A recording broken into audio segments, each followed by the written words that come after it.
I'm Ebrahim Nazier, and I am the workshops manager at the Birmingham Rep Theatre.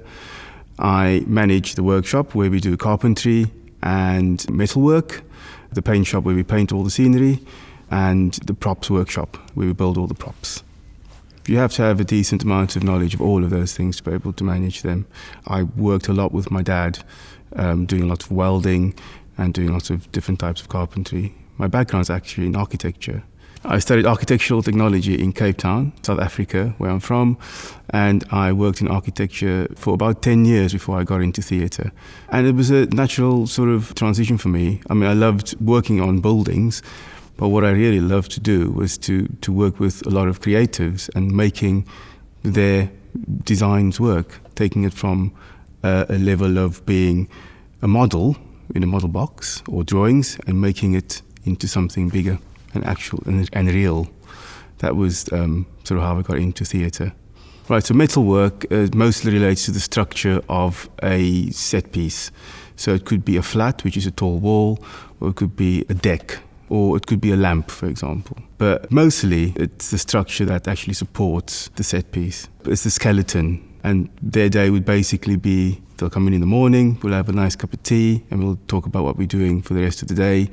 If they've got something already on the shop floor, they'll continue with that. If they don't, they get a new technical drawing, a fabrication drawing, and they will start making a list of all the lengths of steel they have to cut. They then would start assembling, so they would measure normally where these support members would go, make sure that everything's square, and start tacking the structure together. Similar process for carpentry, but obviously carpentry you work more with wood glue, screws, and you lots of cutting of wood and cutting it to size based on the drawings you get and then assembling it. There's quite a lot of detail that can go into what you do and depending on what actual set piece you're working on. And then there's the odd but fairly regular moment where you have to think out the box, and that's another exciting thing, is where you resolve something that is complex and you come up with a solution and it works. And it's something that spins. You make something spin without, seeing someone is spinning it or, things like that. The intriguing thing about it is that you get to take something that's that small and you're making it into something realistic. So that's the rewarding side of things. And there's nothing like bolt holes lining up, to be honest. Some people might find that weird, but if something works at the end of the day, it's fantastic. It's the good end of the day, basically. Normally, you get a model box, which is a model of what the set's actually going to look like, and with that, you get a set of drawings that the designer did. That would then be taken by someone that does the technical drawings, which could be me or it could be someone else. That would then convert the design into something that you can build off. So making it into a fabrication drawing, putting all the measurements in, making sure the structure works, everything lines up. That part of the job is quite crucial to what then happens after, because if that doesn't work properly, if that's not thought about properly, you can see it throughout the rest of the process. Then the carpenter or metal worker will then take the drawing and build off it. That's roughly what the process is like from a model design to the final process. So this is the model box, and this is what the designer builds to show us what they want. This one is of the good life, and this is the model piece that we'll see downstairs being built. It's a bit out of context, but basically this is what we get, and then we build our scenery off that. So this is a technical drawing of a timber flat, and it's basically to show the carpenters how to build this piece of scenery. So it's got measurements, it's got where the bolt holes are, and all of these things are showed in a 2D format, so it's easy to build off. I'll take you over to show you how far Chris has got with the actual flat. So he's quite far along. He's basically built the structure and now he's preparing it to be clad with 6mm fire retardant ply. You can see he's done some recesses to fix some boss plates to. I could have a peek in there so you can see the structure. But yeah, so that's basically showing the process from model box to drawing to final or pre-final set piece. After that, when the set's built, it normally goes into the paint shop, and then the scenic artist basically makes it beautiful. So they would paint it to what it was actually designed to be. And the things you can do in the paint shop is amazing. A piece of bare wood then turns into something magical. Then normally the set designer comes in to have a look and see if they like it or not. And luckily, most of the time they like it, yeah. You need to have a lot of patience, I think, because you work with a lot of different ideas and a lot of different people, so you need to be able to balance yourself out in that context. In terms of your ability, I think that if you are keen to make things, then you can make things.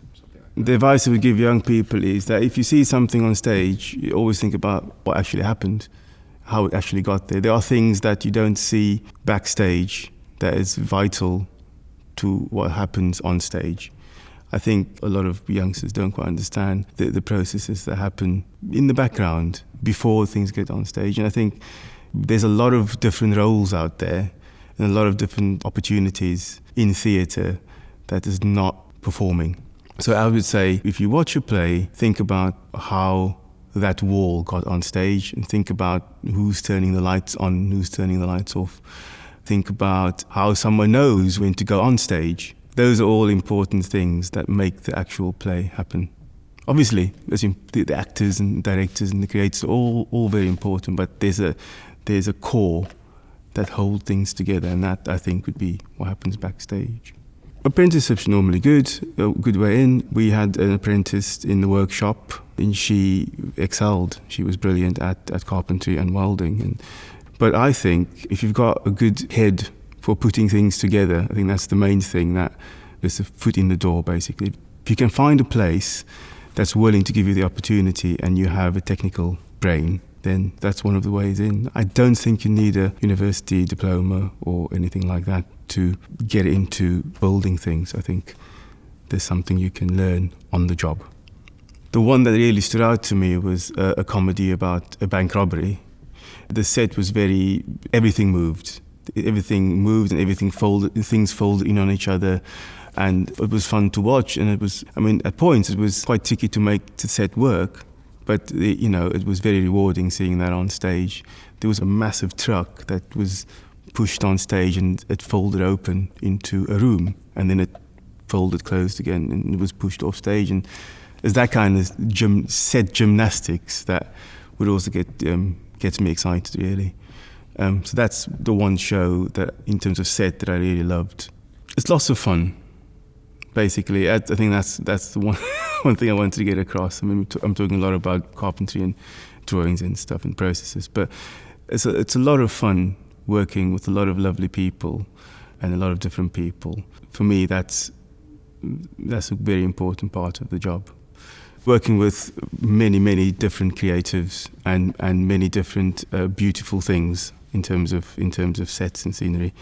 The variety of that is that you never know what you'll get in terms of design. It could be something extremely complicated or something very simple to do, and it's a quick turnaround. So it's that reward at the end where you watch the play that you've worked on for 6 weeks and you see people enjoying it. That's in a way the most important thing, is actually when you sit in the theatre and you see people enjoying it. It's perfect. It's great. It makes me feel like I've done something good.